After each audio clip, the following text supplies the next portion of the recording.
sou o Alfa e Ômega, diz o Senhor Deus, aquele que é, que era e que há de vir, o Todo-Poderoso.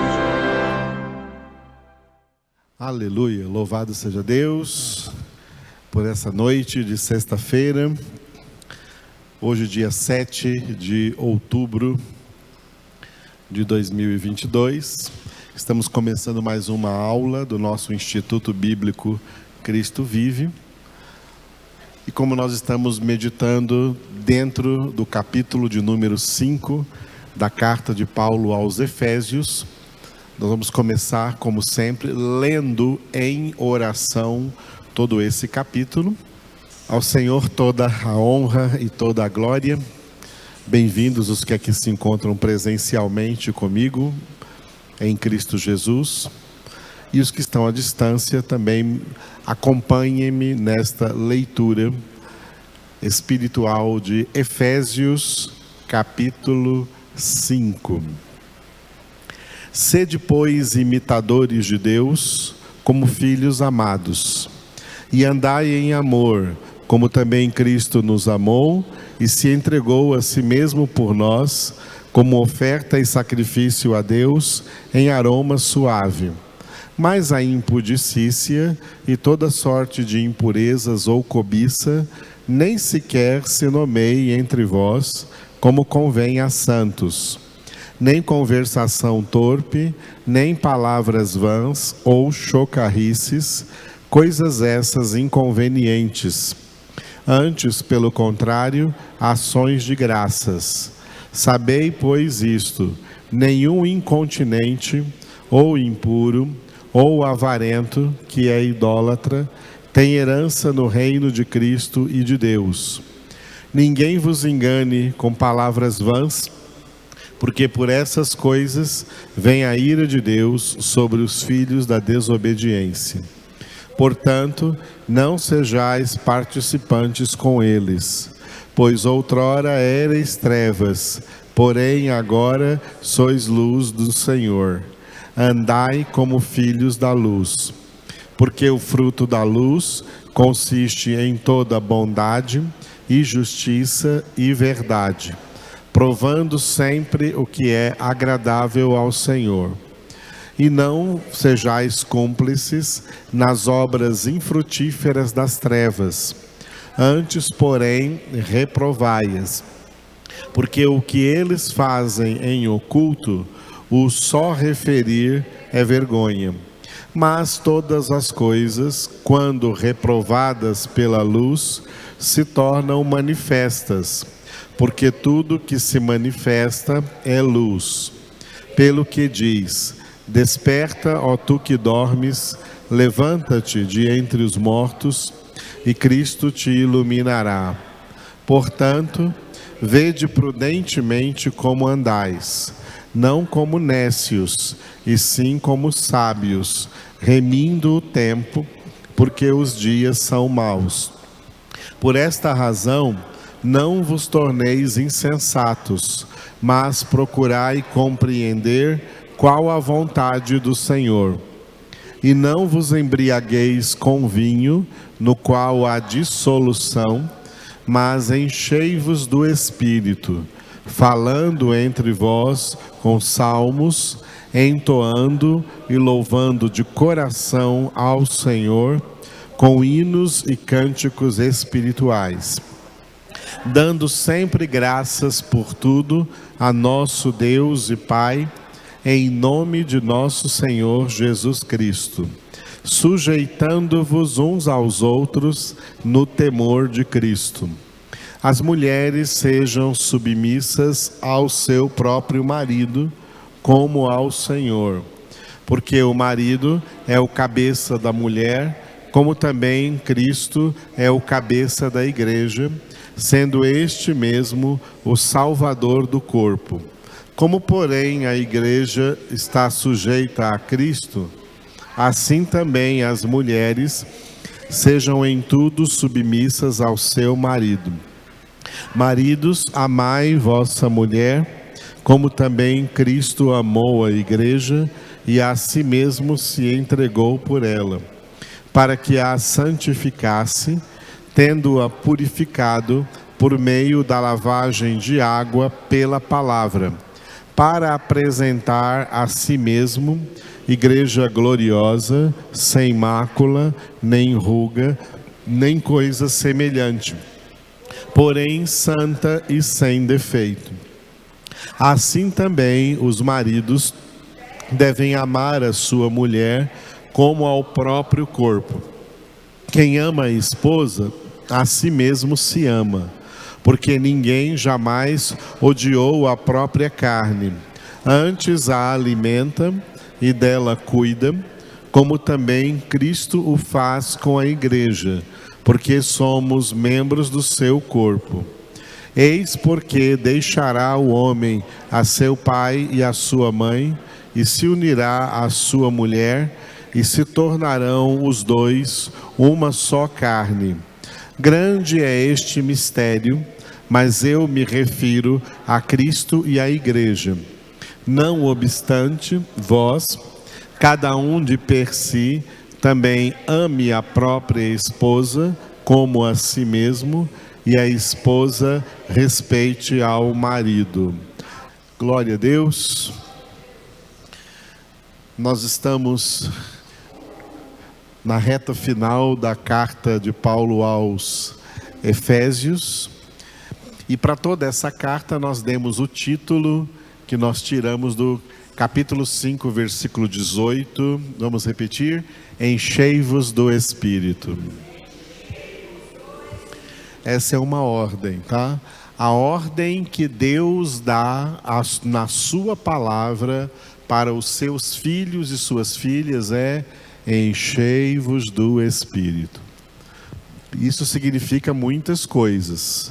Significa que Deus não quer que os seus filhos sejam pessoas cheias de si mesmas, cheias das próprias ideias, cheias dos próprios planos, cheias dos próprios sonhos, cheias dos próprios pensamentos, cheias das próprias vontades, cheias dos próprios desejos, cheias de mundo e cheias de pecado. Não.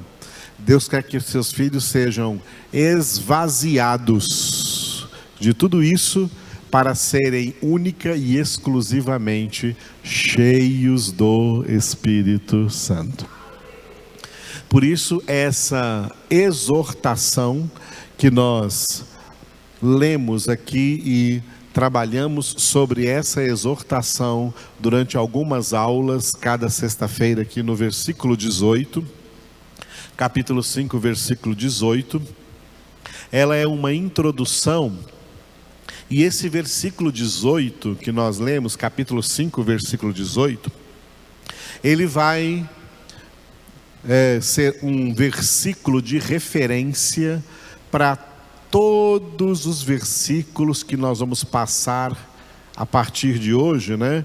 O 19, o 20, todos os versículos do capítulo 5 e todos os versículos do capítulo 6 até o versículo 20 do capítulo 6.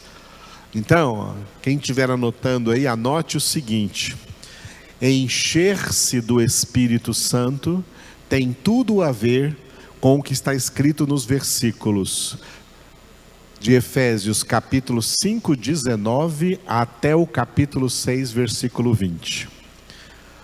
Do capítulo 5, versículo 19 até o capítulo 6, versículo 20, todos esses versículos estão ligados, referenciados no versículo 18, 5, 18. Enchei-vos do Espírito. Tudo que nós vamos ver em todos esses versículos tem a ver com a vida cheia do Espírito, a vida plena do Espírito Santo, que é a vida com abundância que Jesus veio trazer para nós, como está escrito em João 10:10.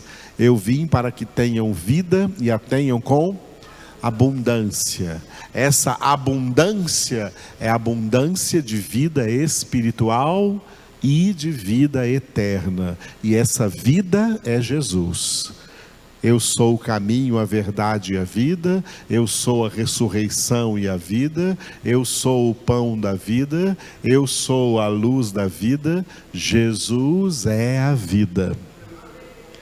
E é o Espírito Santo que nos enche dessa vida, nos leva a transbordar dessa vida, a ter uma vida plena.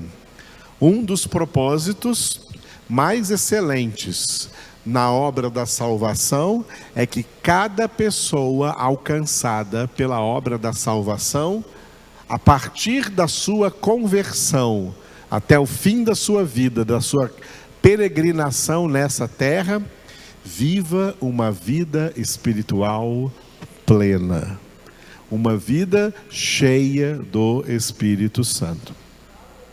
É importante dizer isso, e eu sempre afirmo no início das nossas aulas, porque nós vivemos sempre em tempos lastimáveis aqui no mundo.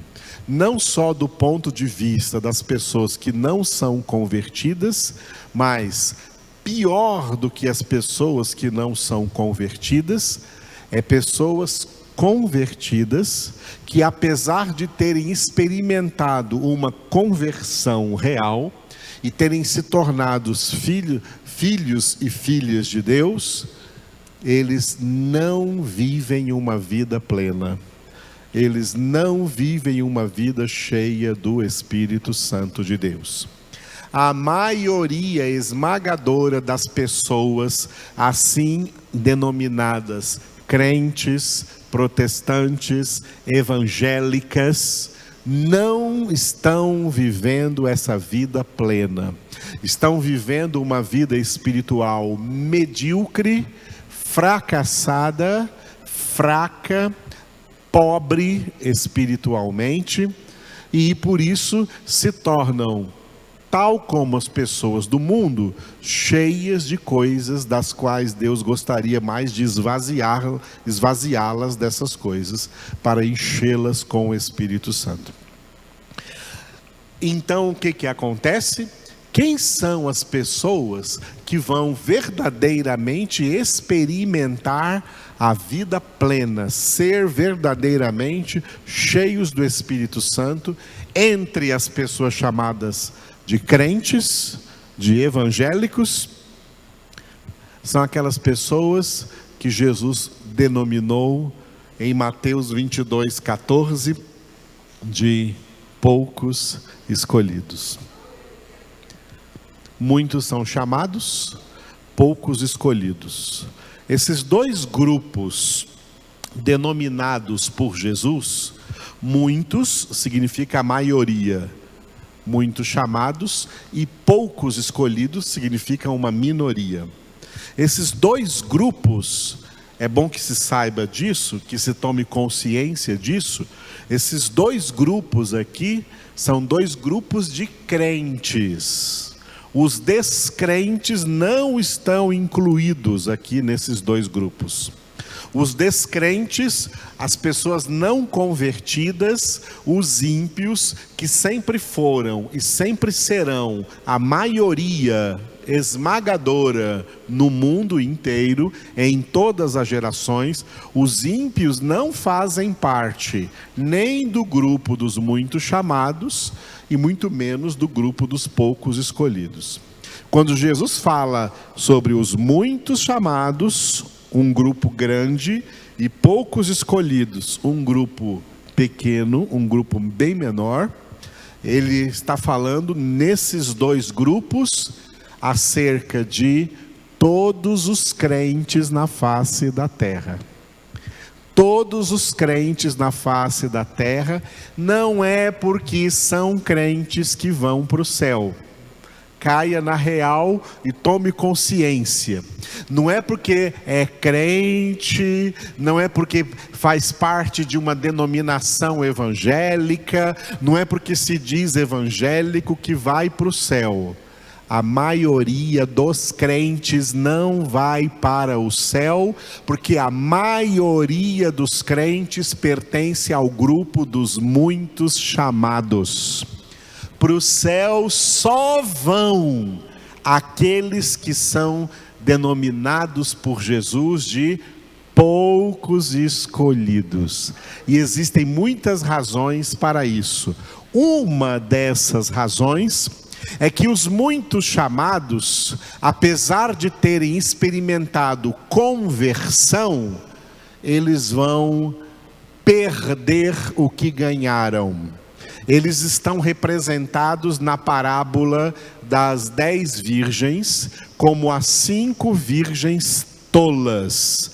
As 5 virgens tolas representam os muitos chamados, os crentes muito chamados. Essas 5 virgens tolas, elas ganharam lâmpadas acesas, assim como as 5 virgens prudentes. Mas elas se tornaram crentes relaxados, que se conformaram com a lâmpada acesa que ganharam e não buscaram azeite de reserva. Por isso as lâmpadas delas se apagam e elas não têm azeite para manter a chama acesa, para manter a luz acesa, e elas voltam para as trevas. Isso que Jesus falou sobre as virgens tolas é a realidade espiritual da maioria esmagadora dos crentes. A maioria dos crentes são virgens tolas. Ganharam lâmpadas acesas porque o Senhor tirou essas pessoas das trevas para a luz. Mas uma vez convertidos, eles não buscam a vida plena, eles não obedecem a essa ordem, eles não se enchem do Espírito Santo, eles ficam como crentes mundanos, crentes que se enchem de mundo, crentes egocêntricos, que se enchem de si mesmos, e acabam então perdendo a luz que tinham ganhado.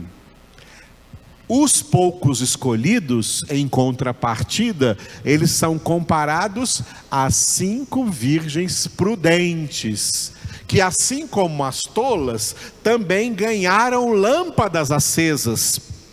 Só que além de ter ganhado as lâmpadas acesas, elas diligentemente se empenharam em buscar azeite de reserva, para que as suas lâmpadas nunca se apagassem. Esses são os poucos escolhidos. Esses, quando Jesus voltar, entrarão para as bodas do Cordeiro no céu. E os muito chamados são os que perdem salvação. Eu já respondi essa pergunta para muita gente que veio perguntar para mim: pastor, uma vez que a pessoa ganha salvação, ela pode perder salvação? A resposta a essa pergunta é a seguinte: depende de qual grupo essa pessoa pertence. Se ela pertence ao grupo dos muito chamados, ela pertence ao grupo daqueles que ganham salvação, experimentam salvação, mas lamentavelmente vão perder salvação. Se essa pessoa pertence ao grupo dos poucos escolhidos, então ela é uma pessoa que ganhou salvação e jamais vai perder salvação, porque ela investe na busca por mais óleo, na busca por mais azeite, na busca por mais santificação, e assim ela perseverará até o fim. E Jesus disse que só aquele que perseverar até o fim será salvo. Crentes muito chamados ganham e perdem salvação. Crentes poucos escolhidos ganham e jamais perdem salvação. Essa é a realidade bíblica acerca da salvação em Cristo Jesus. E é por essa razão que, sendo os crentes muito chamados a maioria, nós olhamos hoje para os crentes e ficamos decepcionados, e às vezes caímos até naquela vontade de ter vergonha de ser crente quando vemos o comportamento da maioria dos crentes de hoje em dia.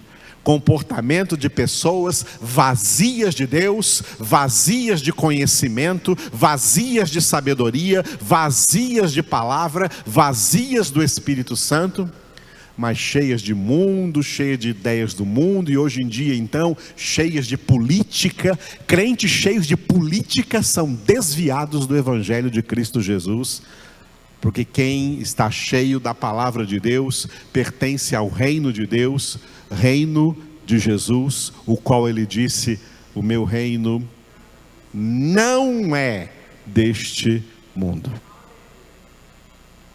A nossa militância na terra como filhos de Deus não é militância política, não é luta política, isso é luta contra carne e sangue. Nós vamos ver aqui nesse texto final de Efésios, quando chegar em Efésios capítulo 6, que a nossa luta é no plano espiritual.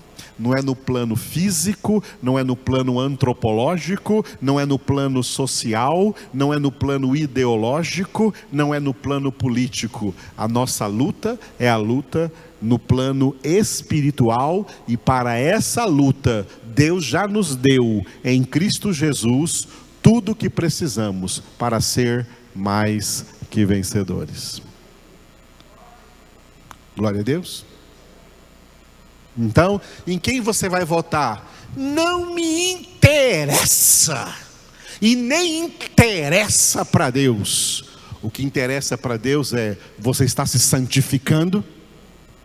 Está santificando a sua vida? Porque o Brasil e todas as nações da terra não vão se santificar. O Brasil e todas as nações da terra estão destinados à sua destruição, e tem data marcada para essa destruição: a guerra do Armagedon, no fim dos 7 anos da grande tribulação. O Brasil será destruído, aleluia! E haverá um só reino eterno, o reino de Deus. E é a esse reino que nós pertencemos.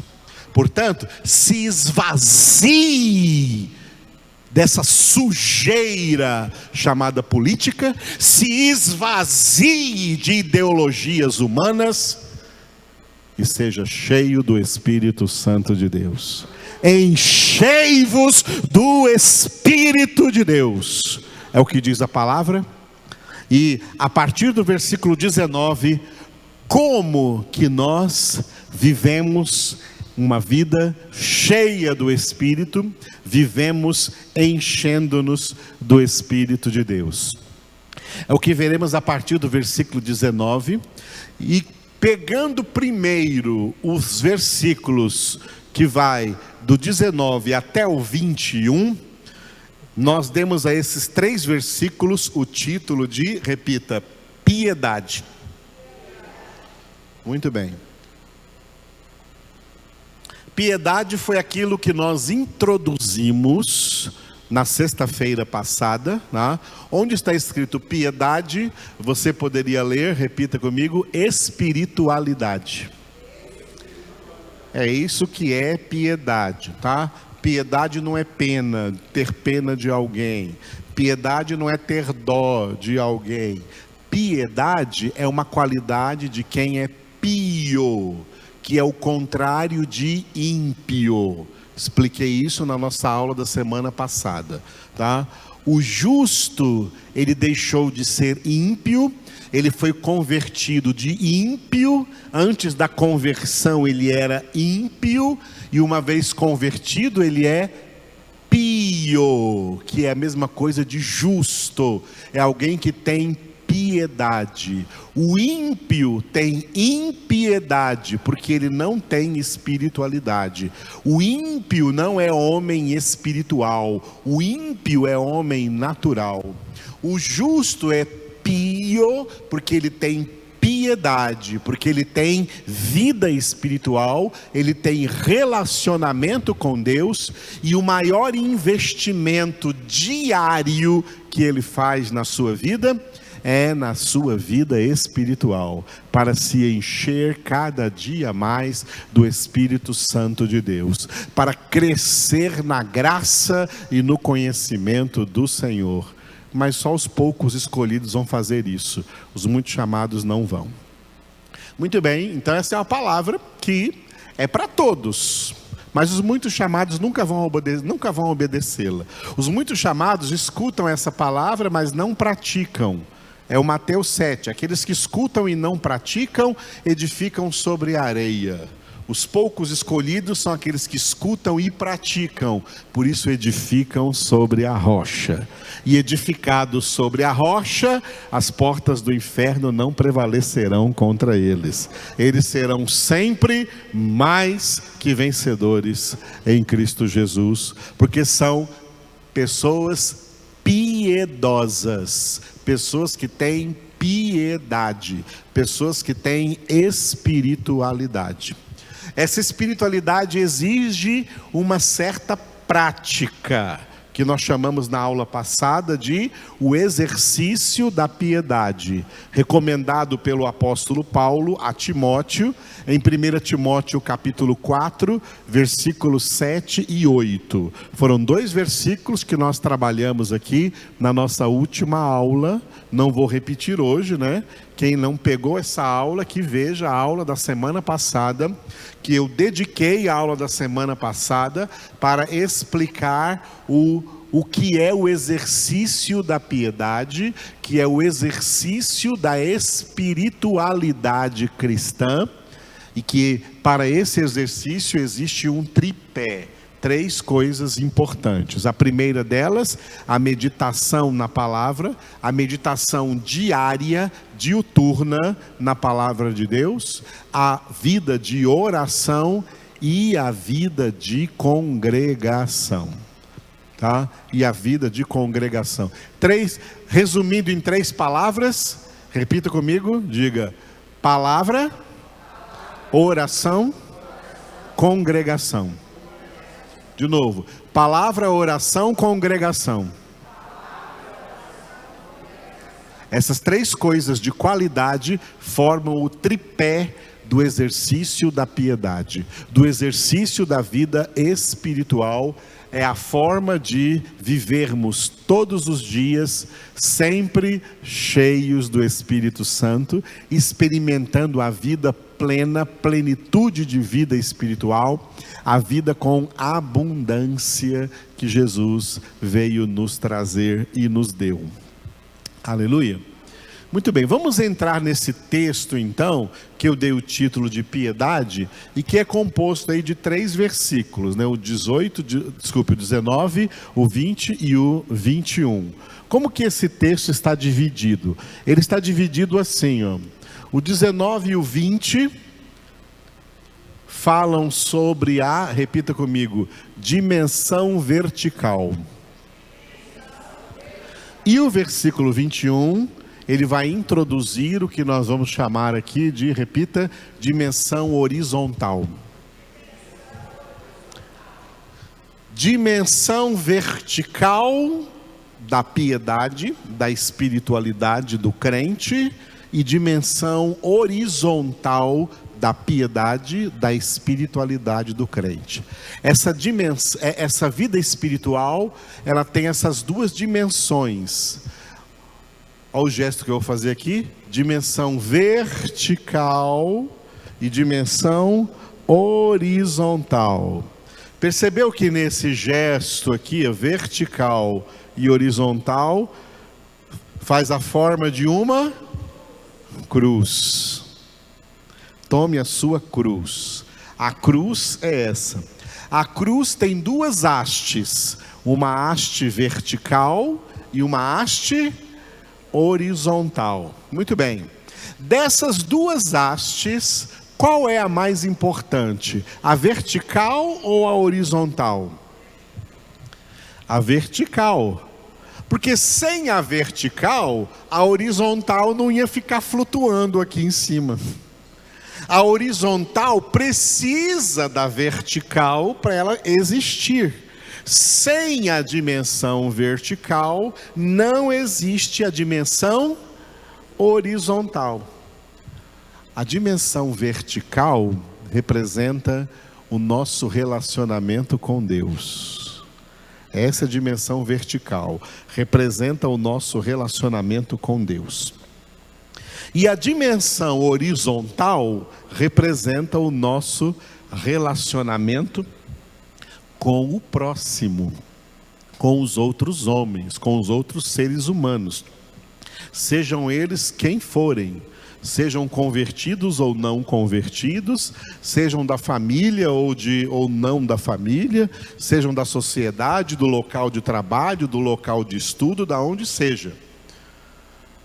Nós vamos ver que os relacionamentos, tá?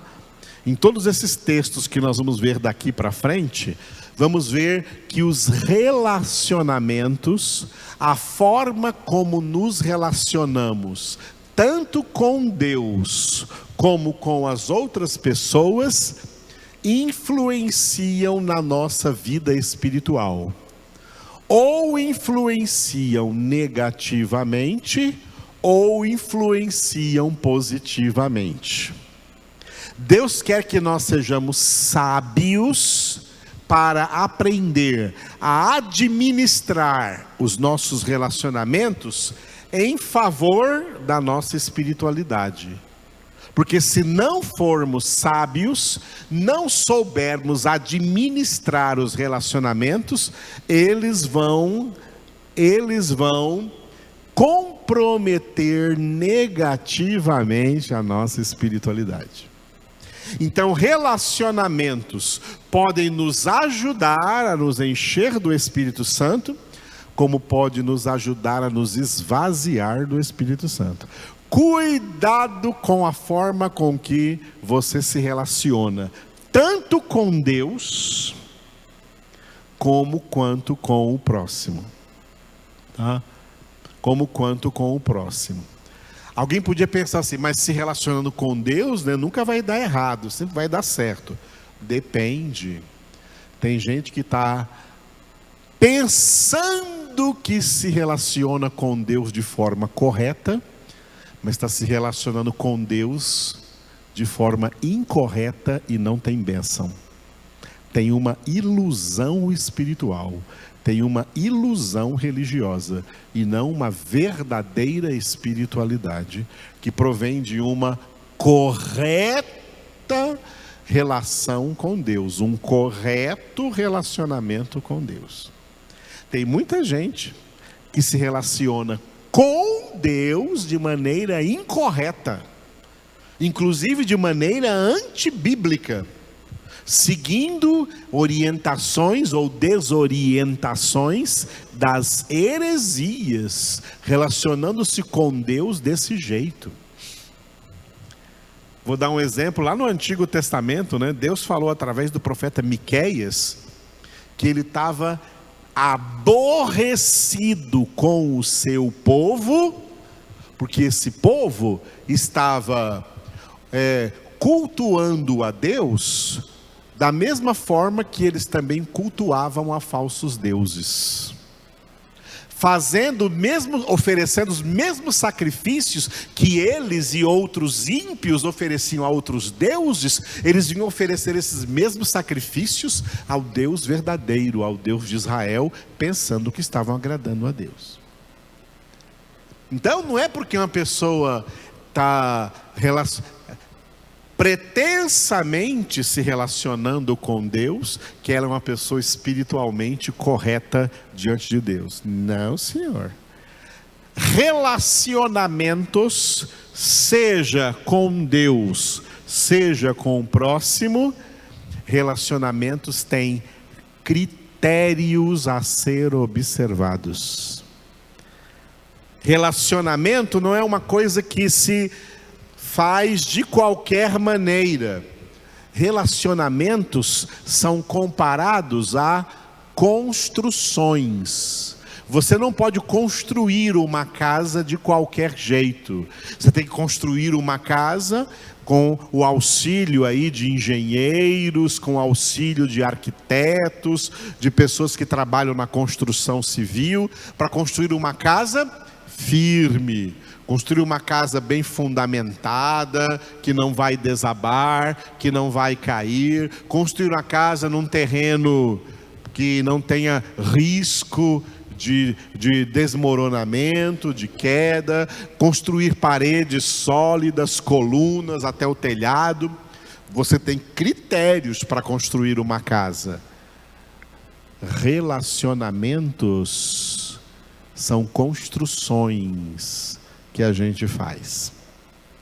Relacionamentos são construções que a gente faz.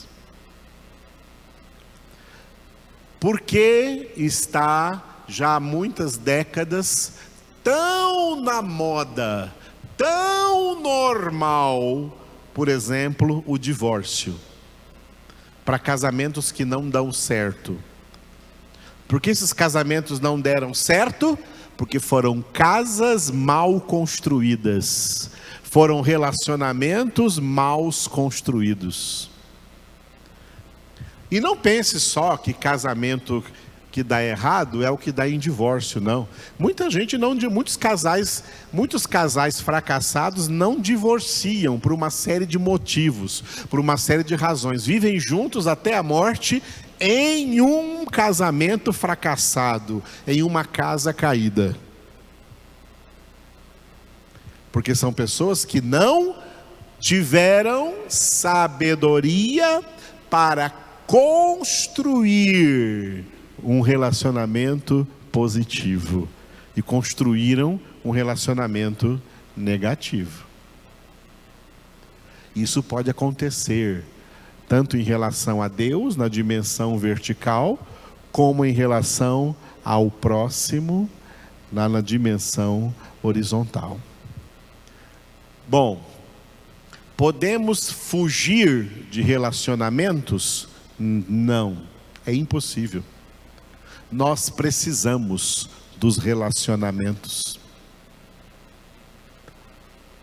Tem uma linha filosófica dos antigos filósofos gregos, e uma dessas linhas da antropologia, que a filosofia acerca do homem, do ser humano, que dizia, que se resumia numa frase assim, ó: nenhum homem é uma ilha. Ou seja, nenhum ser humano consegue viver sozinho, independente dos outros e independente de Deus. Não, o ser humano é um ser dependente. O ser humano não tem independência.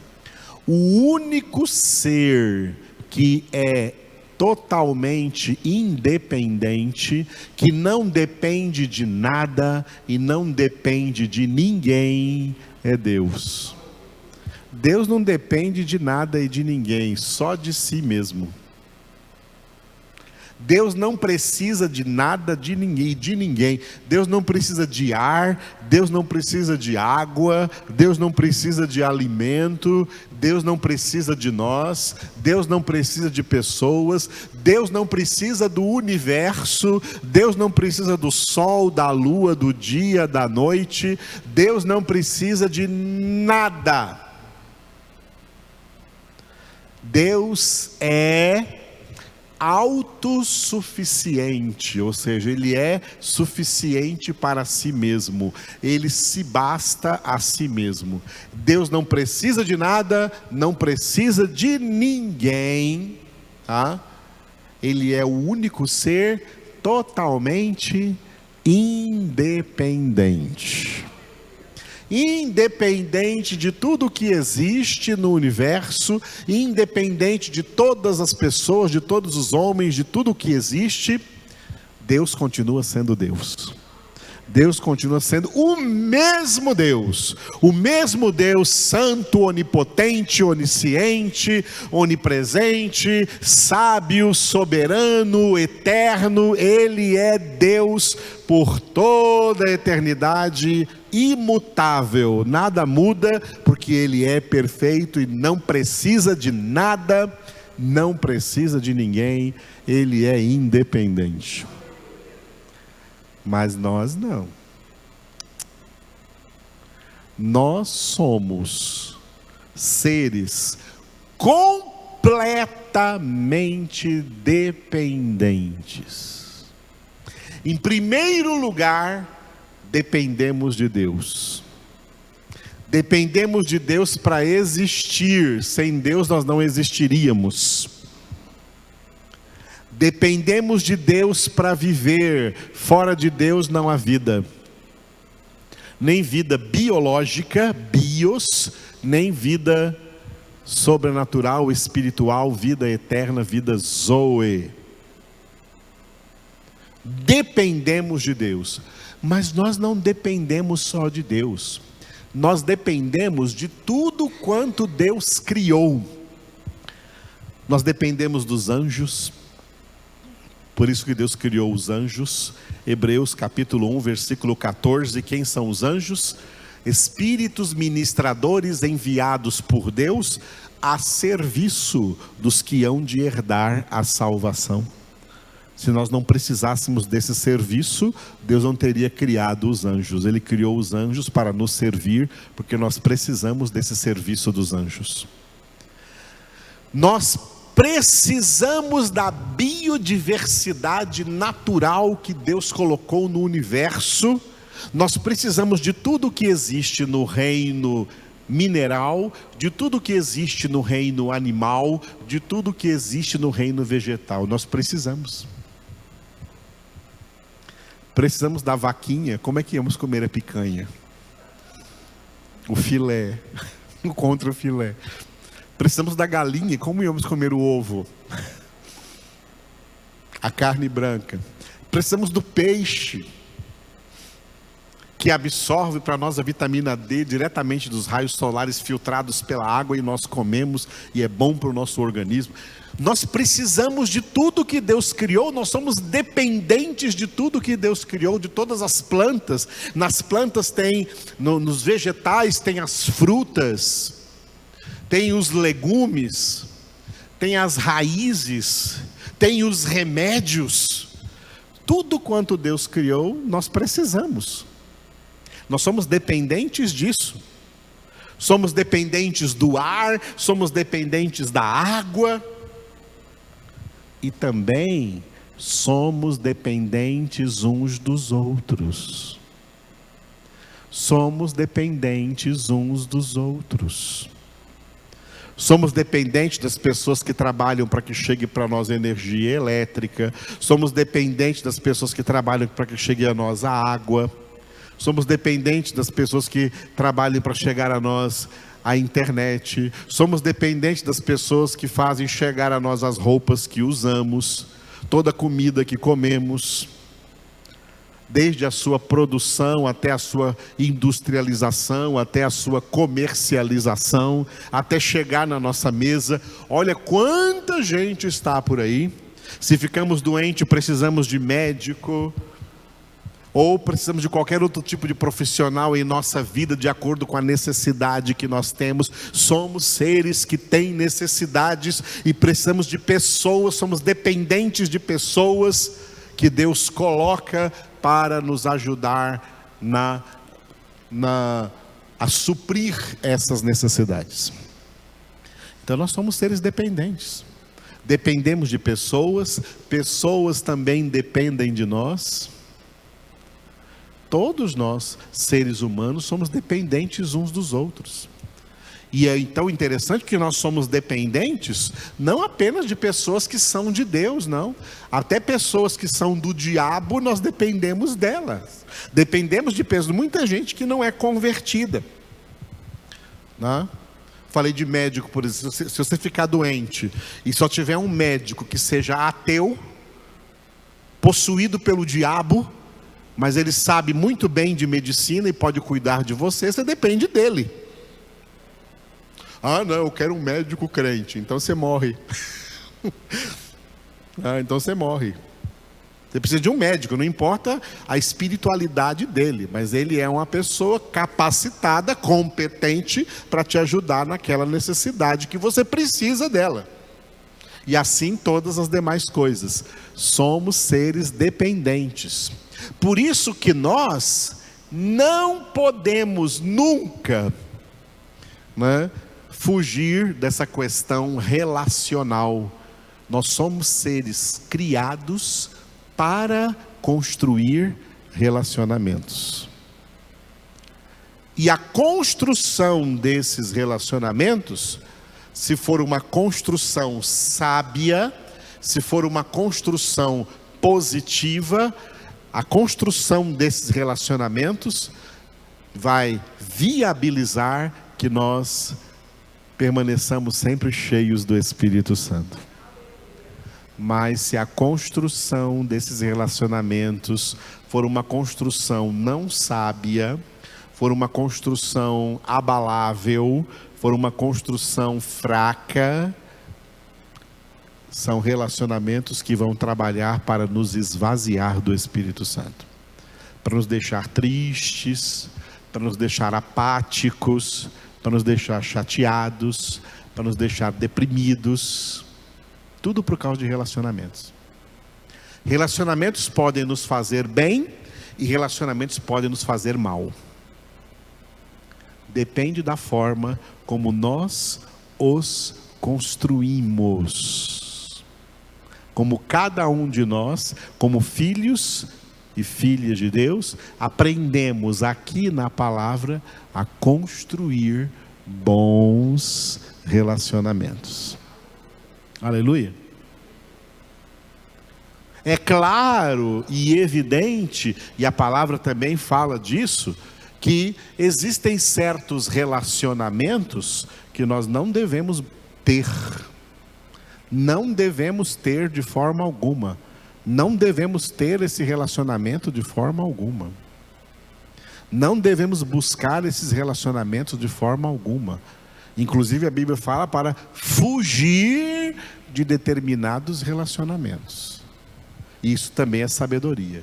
É tanto sabedoria fugir de determinados relacionamentos que Deus não quer na nossa vida, como não fugir e construir relacionamentos que Deus quer que haja na nossa vida.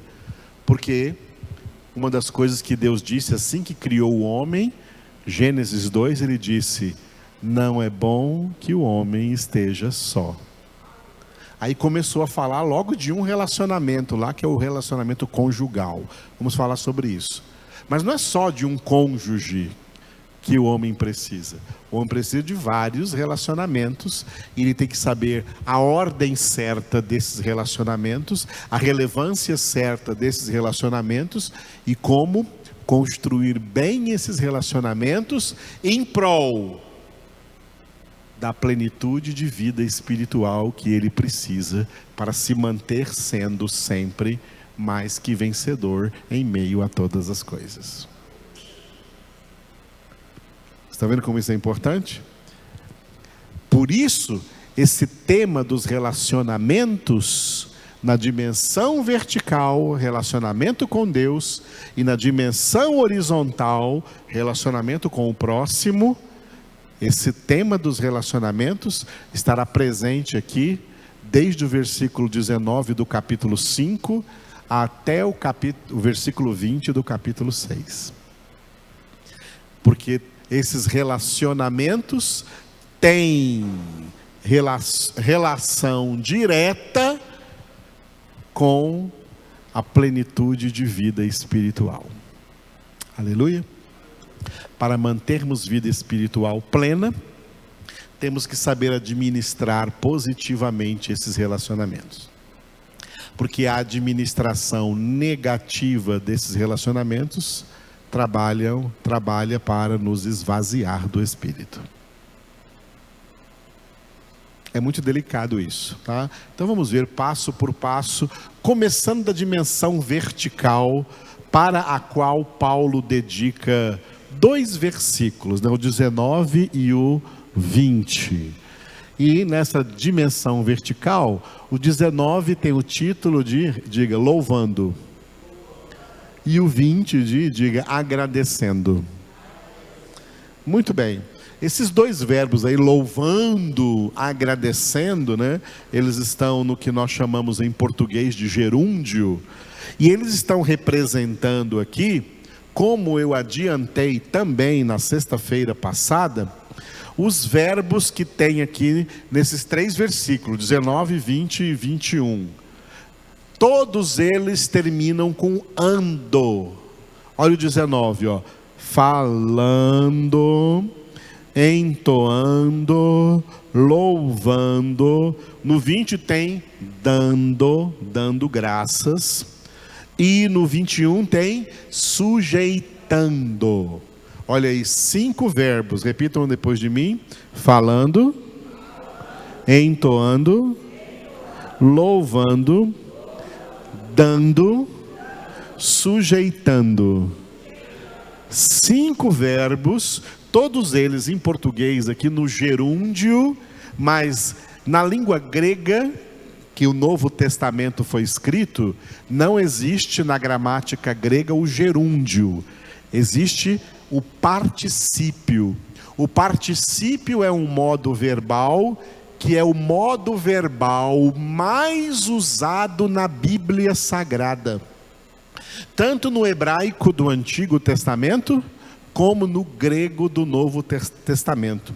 Porque esse particípio representa uma ação contínua e ininterrupta. Ações que nós devemos realizar de maneira ininterrupta, nunca parar de realizá-las, tá? Por exemplo, quando a gente lê na nossa Bíblia, 1 Tessalonicenses 5,17, que na nossa Bíblia é assim, repita depois de mim aí, orai sem cessar. Não é isso que está escrito. O que está escrito em grego é constantemente orando. Constantemente orando. Foi assim que Paulo escreveu esse versículo. Ele não escreveu o verbo orar no imperativo. Orai, estou dando uma ordem, imperando. Orai sem cessar. Não. Ele disse em grego, adialeiptos proselreste. Adialeiptos é o advérbio de modo. Constantemente. De que modo eu devo orar? Eu devo orar constantemente. E proselreste é em grego o verbo proselro. O verbo proselro em grego é o verbo orar. Em grego, orar é proselro. Proselro. Fica legal, né? Quem quer ir pro céu, então é orando. Proselro é o verbo orar. E em 1 Tessalonicenses 5,17, ele fica proselreste. Proselreste, porque ele está no particípio orando. Então, adialeiptos proselreste, constantemente orando. Constantemente orando. Nós somos ordenados na palavra de Deus a viver constantemente orando. Constantemente orando. Essa é uma ordem e essa aqui é o estilo de vida de todos os verdadeiros filhos e filhas de Deus, que devem viver constantemente orando. Orando, termina com ando. Como esses 5 verbos aqui terminam com ando. Falando, entoando, louvando, dando, o dando aqui é dando graças, por isso que eu coloquei ali, ó, agradecendo, no versículo 20. E depois do 21, sujeitando. Vamos ver todos eles, tá? Os primeiros 4 verbos aqui, falando, entoando, louvando e dando graças, né?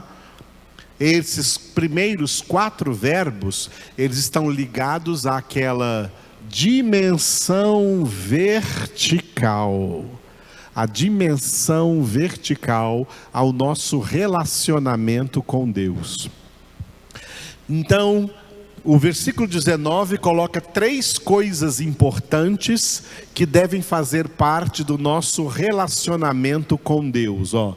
Falando, entoando e louvando. E o versículo 20 fala de uma 4ª coisa que deve fazer parte constante do nosso relacionamento com Deus, que é agradecendo, ou sempre, dando sempre graças. Ok? Vamos começar pelo versículo 19, que eu dei o título de louvando. Hoje vamos ficar só com o versículo 19. Falando entre vós com salmos, entoando e louvando de coração ao Senhor, com hinos e cânticos espirituais. Vamos repetir? Falando entre vós com salmos, entoando e louvando de coração ao Senhor, com hinos e cânticos espirituais. Por que esses verbos vêm no particípio, indicando uma ação contínua, falando? Porque eles representam o meio pelo qual nós devemos viver, enchendo-nos do Espírito Santo. Por isso que os versículos 19 a 21, eles estão ligados ao versículo 18. O versículo 18 termina com essa ordem: enchei-vos do Espírito. Aí alguém poderia perguntar: como que eu faço isso? Como que eu me encho do Espírito? A resposta é: falando entre vós com salmos, entoando e louvando de coração ao Senhor, com hinos e cânticos espirituais, dando sempre graças por tudo a nosso Deus e Pai, em nome de nosso Senhor Jesus Cristo, sujeitando-vos uns aos outros no temor de Cristo. Resumindo, como que eu posso ser cheio do Espírito Santo? Levando em consideração na sua vida a prática dos relacionamentos nas 2 dimensões. Na dimensão vertical, o seu relacionamento com Deus, e na dimensão horizontal, o seu relacionamento com o próximo. No seu relacionamento com Deus, o que é importante? Importante os elementos que eu coloquei na aula passada, porque tudo que eu falar aqui vai se encaixar naqueles 3 elementos, que é o tripé do exercício da piedade, o tripé do exercício da espiritualidade cristã. A meditação diária na palavra de Deus, a oração constante e a congregação. 3 elementos que formam o tripé. Tripé porque não fica em pé com 2 pés nem com 1 pé, precisa dos 3 pés. Não precisa de um 4º pé, só desses 3 pés. Esse tripé leva em primeiro lugar em consideração a dimensão vertical, o nosso relacionamento com Deus. Por quê? Porque os relacionamentos na dimensão horizontal só darão certo, só serão bem construídos na medida em que eu construo um bom relacionamento com Deus. Aí vem porque muitos casamentos dão errado. Porque esse casal quer se relacionar um com o outro, mas não se relacionam com Deus, não tem um bom relacionamento com Deus. Marido e mulher que os 2 não têm um bom relacionamento com Deus, não terão um bom relacionamento um com o outro. E isso vale para todos os demais relacionamentos, não só o conjugal. Portanto, a base para nós, filhos de Deus, construirmos relacionamentos humanos é na construção do nosso relacionamento com Deus. Olha só, Deus não precisa construir relacionamento conosco, porque Ele já fez tudo o que era possível fazer para ter um relacionamento conosco. Para ter um relacionamento conosco, Deus pagou altíssimo preço. Ele nos deu o seu Filho Jesus. Em Jesus Ele nos deu o Espírito Santo. Jesus é o Verbo, é a palavra de Deus. Ele nos deu em Jesus todo o seu conhecimento e toda a sua sabedoria. Para se relacionar conosco, Deus já fez tudo o que para nós seria impossível. Agora, é nós que temos que fazer a nossa parte na construção do nosso relacionamento com Deus. Deus não tem nenhuma dificuldade de se relacionar conosco, mas nós temos dificuldade de nos relacionar com Deus, porque nós viemos ao mundo espiritualmente bloqueados por causa do pecado. E vivemos uma vida humana ainda tendo que tratar do pecado dentro de nós, mesmo depois de salvos, mesmo depois de convertidos. Nós temos todo um processo de santificação, sem a qual ninguém verá o Senhor, para poder entrar no perfeito relacionamento com Deus, que vai acontecer só lá na glória. Perfeito relacionamento com Deus nós só teremos na glória.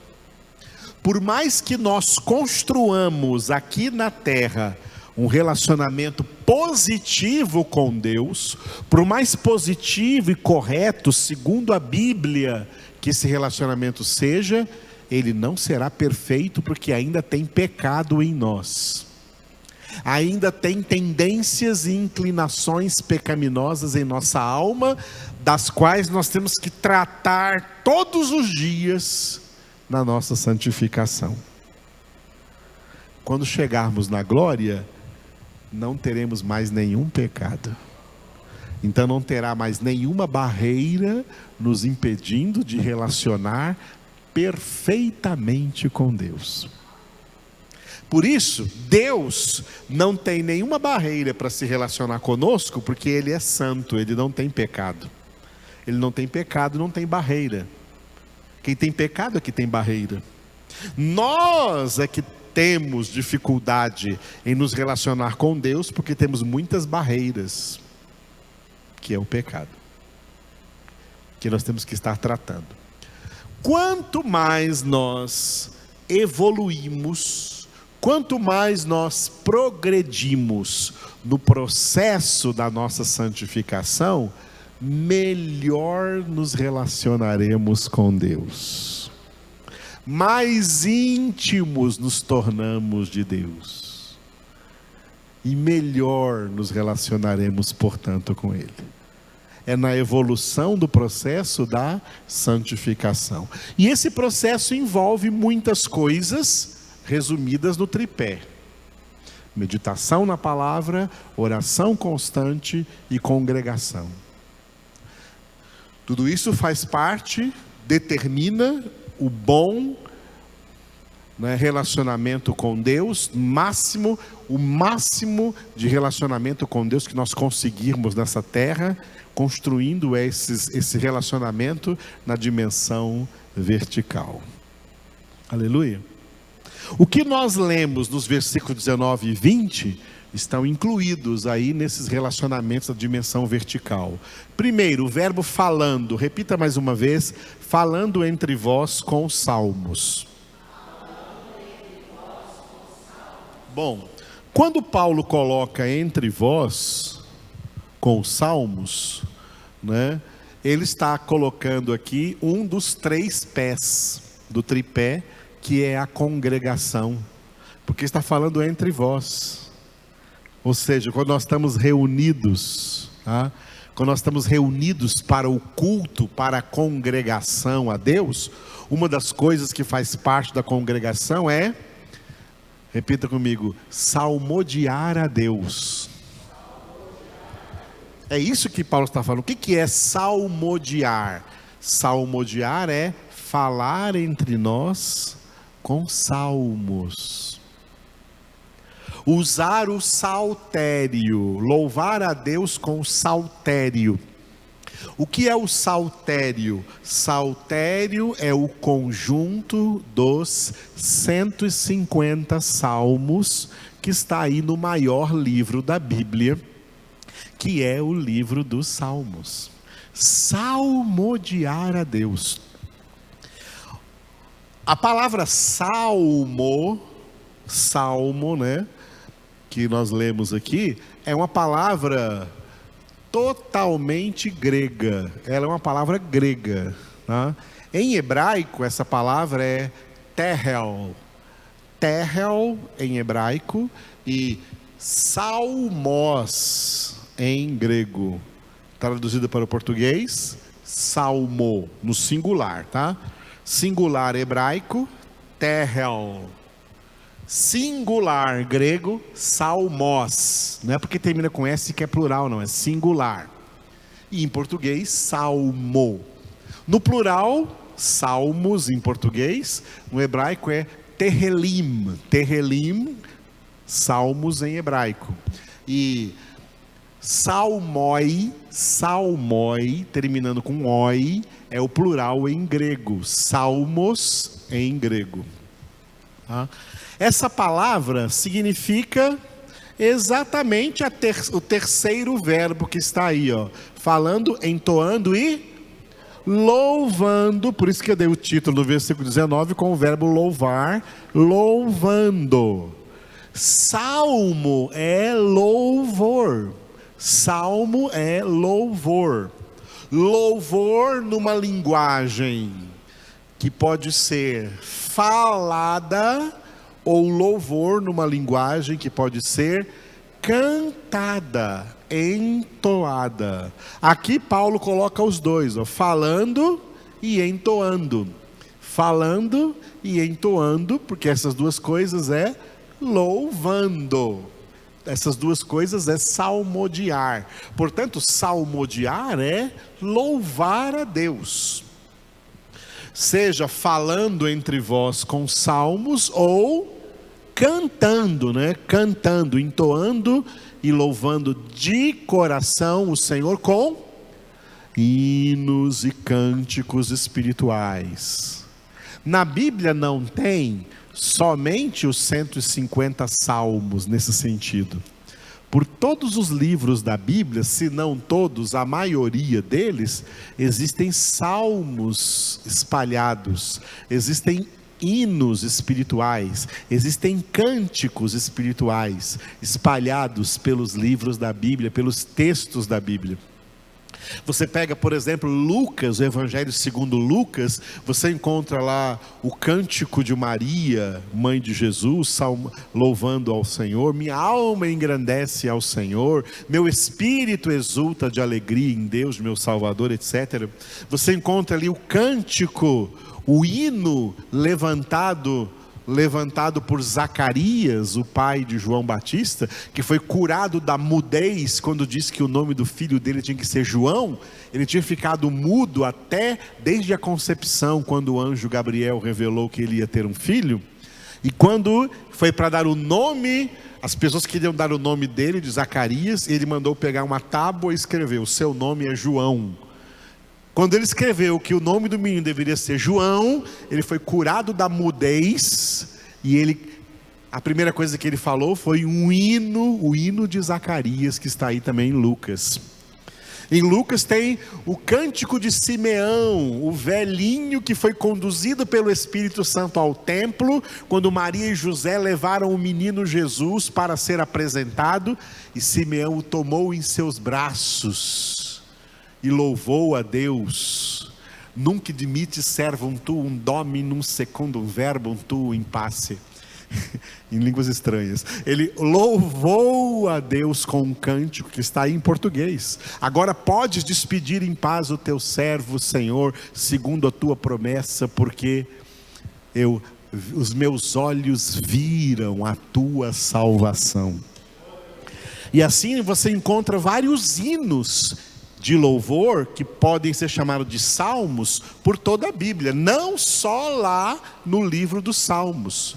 O cântico de Miriam e Moisés e Arão, assim que atravessaram o Mar Vermelho se fechou.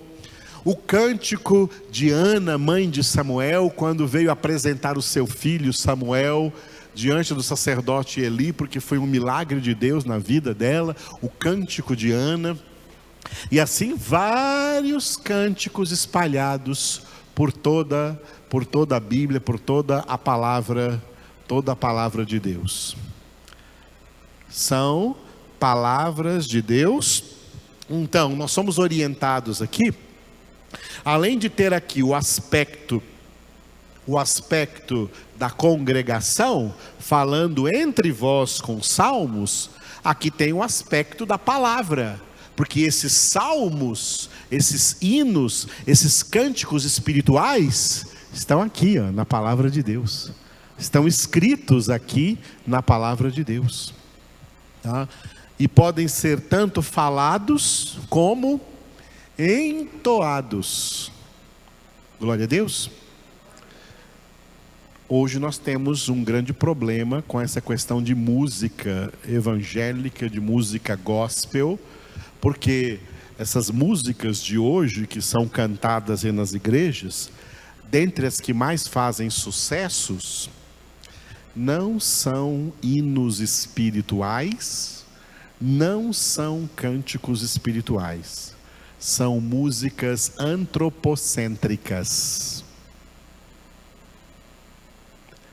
que falam só do ego, que exaltam o homem e não exaltam a Deus. Cânticos que exaltam o homem, cânticos que exaltam o homem e não a Deus, não são cânticos de louvor, não são cânticos para adorar a Deus, são cânticos que profanam o nome de Deus. Então, muita música dizendo, você vai ter vitória, você vai ganhar isso e ganhar aquilo. Eu nem sei dizer para vocês, porque eu confesso para vocês que eu não ouço. Eu não ouço esses cantores evangélicos da atualidade. Porque tudo que eu escuto deles e que as pessoas tentam me mostrar são letras antropocêntricas. E não letras que falam conforme a palavra de Deus. Quando a harpa cristã, os hinos da harpa cristã foram colocados ali naquela ordem que está original da harpa cristã, ali tem muitos hinos e cânticos espirituais, porque falavam tanto da palavra de Deus, tem palavra de Deus cantada, como tem orações, orações dentro da palavra de Deus, que são coisas maravilhosas, Chuva de graça, chuvas pedimos, Senhor, manda-nos chuvas constantes, chuvas do Consolador. Isso é cântico espiritual. Os hinos da harpa cristã são cânticos espirituais, tirando às vezes um ou outro ali que ainda entrou ali alguns erros teológicos em alguns hinos, em alguns cânticos. Mas quando um cântico, esses são os melhores cânticos são aqueles que são a palavra de Deus cantada. Quando os autores das melodias, das músicas, não inventaram uma letra, pegaram diretamente da palavra de Deus e transformaram em música. Porque essa é uma das definições de salmos. Uma das definições de salmos é cântico de louvor. Um cântico que é levantado exclusivamente para Deus. Não cantamos isso para os homens, cantamos para Deus. E portanto isso assume mais um pé do tripé, que é a oração. Cânticos nos quais nós oramos a Deus, tá? Cânticos que nós oramos a Deus. Oramos a Deus. Cânticos que são literalmente Bíblia. Pega, por exemplo, Salmo 133, versículo 1. Ó, quão bom e agradável é, irmãos, viverem unidos. É um cântico que se canta. Em hebraico, Hinematovu manaim shevet ahim gam yahad. Em português, quão bom e agradável é, irmãos, viverem em união. É a Bíblia sendo cantada. Havia um grupo antigo em São Paulo chamado Vencedores por Cristo. Vocês podem achar aí nas redes sociais. Eles têm uma série de CDs antigos, tão antigo que primeiro eles gravaram isso quando era LPs, né? Chamado Louvor, Louvor 1, Louvor 2, Louvor 3, Louvor 4, toda essa série é muito boa, são muitos hinos e cânticos espirituais, e se você procurar lá Louvor 3, o Louvor 3 são apenas salmos do livro dos Salmos sendo cantados. Sem nenhuma invenção de letra por parte dos autores das músicas, não. Só colocando melodia na letra própria do cântico de louvor. É uma lástima o que fizeram com música dentro das igrejas hoje, que virou show musical. Virou um show à parte, com artistas. Músicos viraram artistas dentro de igreja. E se tornaram músicos em igreja, se tornaram os piores tipos de crente dentro de igrejas. Pessoas cheias de si, cheias de vaidade, cheias de orgulho, porque canta, porque toca, se sentem importantíssimos, e ainda tem gente para venerá-los. Nunca isso foi plano de Deus. O plano de Deus é que pessoas que têm talento musical, seja pouco, médio ou muito talento se divide assim, pouco, médio, muito talento, não importa.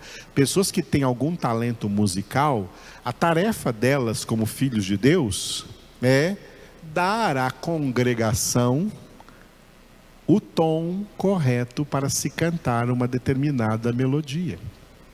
Como a pessoa que tem talento musical entende um pouco de música, sabe que, por exemplo, tal música tem que ser cantada em Lá maior. Ela vem aqui, usa o tom, toca nos instrumentos em Lá maior. Para quê? Para que a congregação cante, louvando a Deus.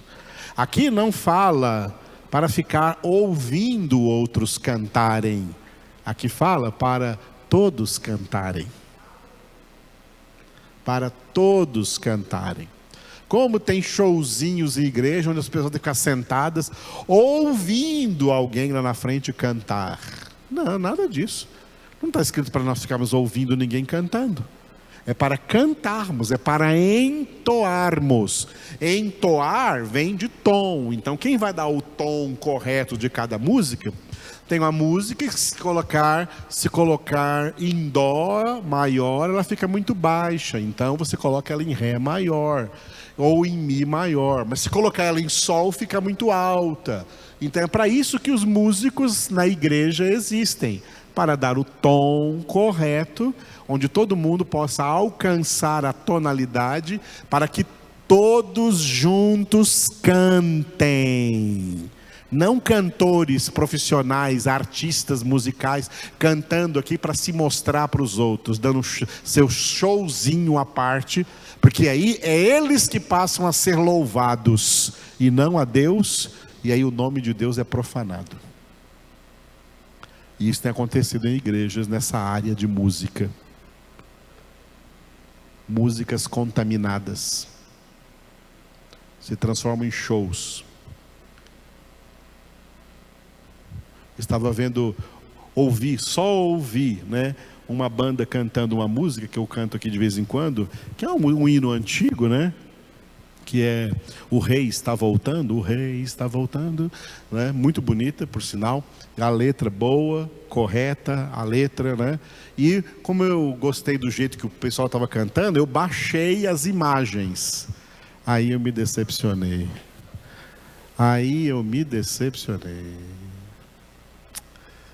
Os caras que estão cantando, os caras que estão tocando e até as moças que estão cantando junto, tatuados da cabeça à planta dos pés, rosto tatuados, braços tatuados. Mas o que é isso?